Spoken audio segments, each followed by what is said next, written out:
face au paradoxe de la manifestation, par exemple la cruauté, ou des choses, tu es en paix, ça ne réveille pas de pourquoi. Frente a la paradoja de la dualidad, por ejemplo, a la crueldad, le pregunto si él está en paz, si ya no hay por qué. Il faut bien mourir de quelque chose. Ay, dice, hay que morir de algo.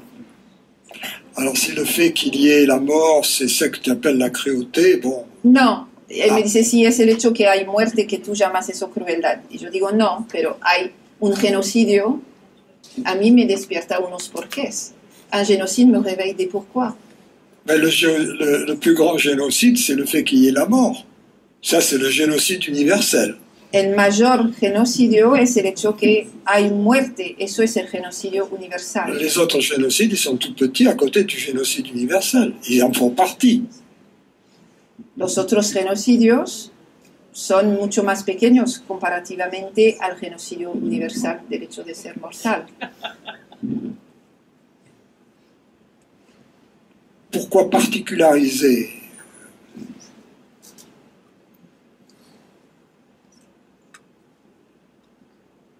¿Por qué, perdona, por qué particularizar? Tout ce qui se passe Todo lo que ocurre est un événement cosmique. es un asunto, un evento cósmico. S'il y a un fou qui décide de tuer les gens, Si hay un loco que decide matar a personas en plus ou moins grande quantité, en una proporción más o menos grande, et même dans des proportions génocidesques, y en proporciones de tipo genocidio, ces événements sont quand même des événements cosmiques. estos asuntos también son asuntos, eventos cósmicos. Ils ne sont pas tellement différents d'un tsunami ou d'une épidémie qui va tuer des millions de personnes. No son muy diferentes de un tsunami o de una epidemia que van a matar miles de personas. On voit la cruauté parce que on pense que des hommes font des choses. Vemos la crueldad porque pensamos que seres humanos están haciendo cosas. Et on pense que les hommes font des choses parce que nous pensons que nous sommes un être humain Y pensamos que los seres humanos hacen cosas porque pensamos que somos unos seres humanos doté de libre arbitre, dotados de un libre albedrío, capable de faire le bien ou le mal. capaces de hacer el bien o el mal. Là, c'est une vision qui est peut-être poétique, Esto es una visión que quizás es poética, qui peut peut-être avoir une utilité relative, que quizás puede tener una utilidad relativa, un uso relativo, mais qui, au plan de la vérité, ne tient pas la route. pero que no se mantiene, que no se mantiene en, ¿cómo se dice? Que no se sostiene frente a la realidad, La vérité, de la verdade. la verdad. Il n'y a pas, nous voyons très bien que au niveau de l'être humain, Vemos muy bien que al nivel del ser humano il n'y a pas de liberté de décision véritable. no hay verdadera libertad de decisión. Nous ne choisissons pas nos pensées. No decidimos ni elegimos nuestros pensamientos. Nous ne choisissons donc pas les décisions qui nous arrivent sous forme de pensée. Entonces tampoco decidimos las decisiones que nos llegan en tanto que pensamientos. Nous croyons que nous les choisissons. Tenemos la creencia que sí, que las decidimos. Mais en fait, bon, si on prenait par exemple une attitude matérialiste, Por ejemplo, si tomáramos una actitud materialista, on a le foie qui fait de la bile, tenemos el hígado que genera bilis, et en français on dit on se fait de la bile, y en francés se dice hacerse et bilis, puis on a le cerveau qui fait des pensées. y tenemos el cerebro que genera pensamientos, que hace pensamientos.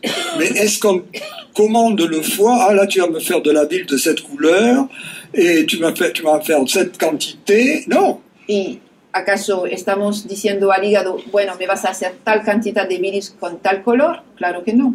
Le foie il fait de la bile parce que c'est sa fonction de se faire de la bile. El hígado hace bilis porque es su función hacer bilis. Et le cerveau, c'est pareil, on ne lui dit pas, tu vas me faire des pensées comme ça, tu vas me faire des pensées bien roses, ou des pensées bien bleues, ou des pensées bien jolies, ou des pensées bien méchantes. Y el cerebro es lo mismo, no le decimos, tú me vas a hacer unos pensamientos rosados, o azules, o bonitos, o malos. Le cerveau, son boulot, c'est de faire des pensées, il fait des pensées. El cerebro, su trabajo es generar pensamientos y genera pensamientos, y no hay elección. On n'a même pas le choix de le laisser, tu vois.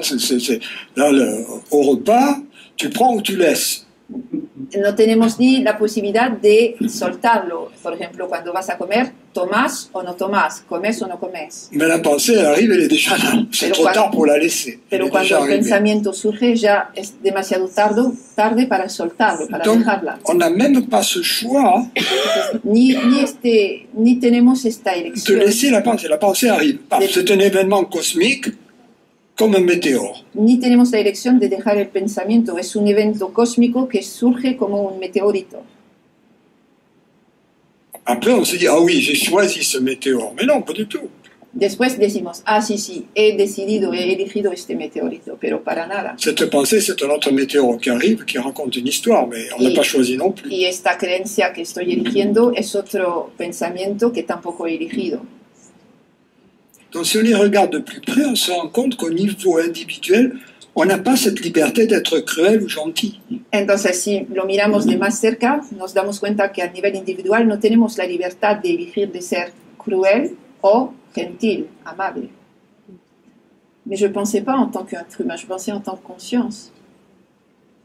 Non, mais le jugement que tu portes sur la cruauté, Entonces decía, no pensaba en tanto que ser humano, sino en tanto que conciencia. Y él me contesta, el juicio que tienes sobre la crueldad est extrêmement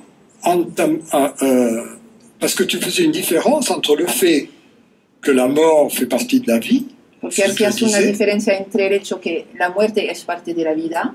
Et toi, tu parlais du génocide et tout ça, c'est-à-dire des crimes commis par des êtres humains. Y luego hablabas de los genocidios, es decir, de los crímenes hechos por los seres humanos. Et le fait que tu fasses cette différence montre que, d'une certaine manière, tu attribues l'acte a des personnes. Y el hecho que has hecho esta diferencia muestra que estás dado el poder de los actos a las personas, Au lieu de l'attribuer à l'univers. en el lugar de dar el poder al universo.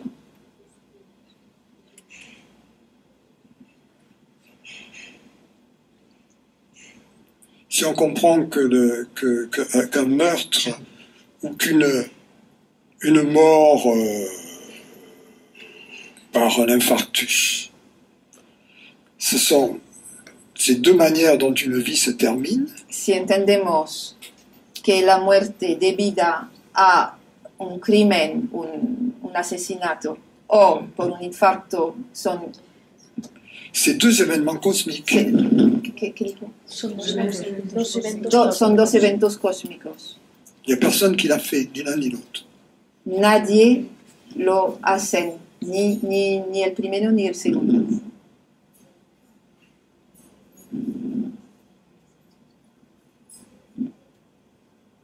C'est très intéressant d'aborder ce sujet parce que Es muy interesante estudiar este asunto. Mais tu vois, Francis, moi je sens par exemple, je suis triste, mais je n'accuse pas. Je veux dire, quand je constate cette cruauté, ça engendre chez moi de la tristesse, pas du blâme. Il n'y a plus de blâme, parce que j'ai vu qu'il n'y avait pas de libre arbitre.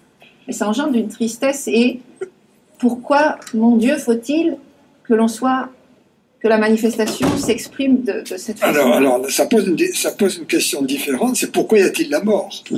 Ok, entonces le digo que estoy de acuerdo, pero que cuando estoy expuesta a este tipo de manifestación de crueldad, yo no siento culpabilidad hacia la gente, no estoy reprochando, solamente siento mucha tristeza y digo, ¿por qué la manifestación tiene que pasar por estos aspectos tan terribles? Y entonces dice, la pregunta entonces es, ¿por qué hay la muerte?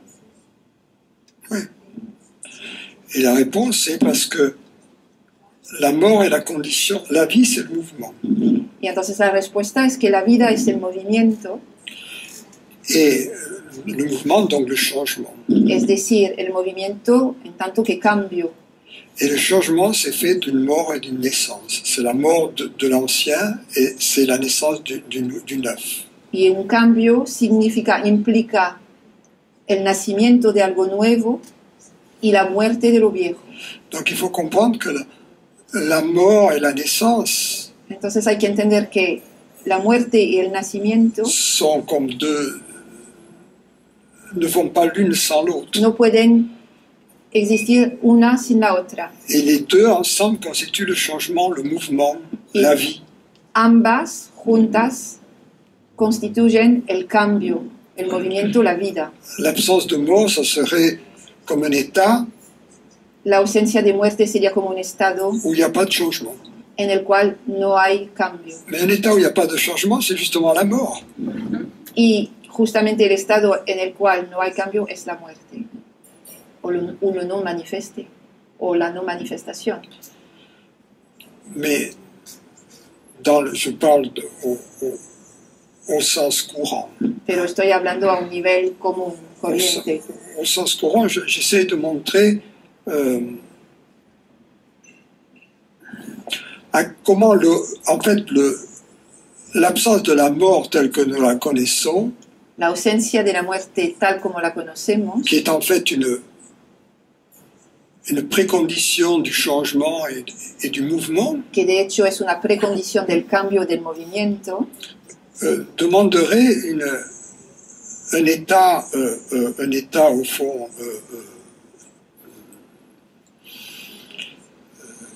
cristallin, un état implicaría como un estado cristalino, où il n'y a pas de changement, où il n'y a pas de mouvement, où il n'y a pas un estado sin cambio, sin movimiento, un zéro absolu. un nivel cero absoluto.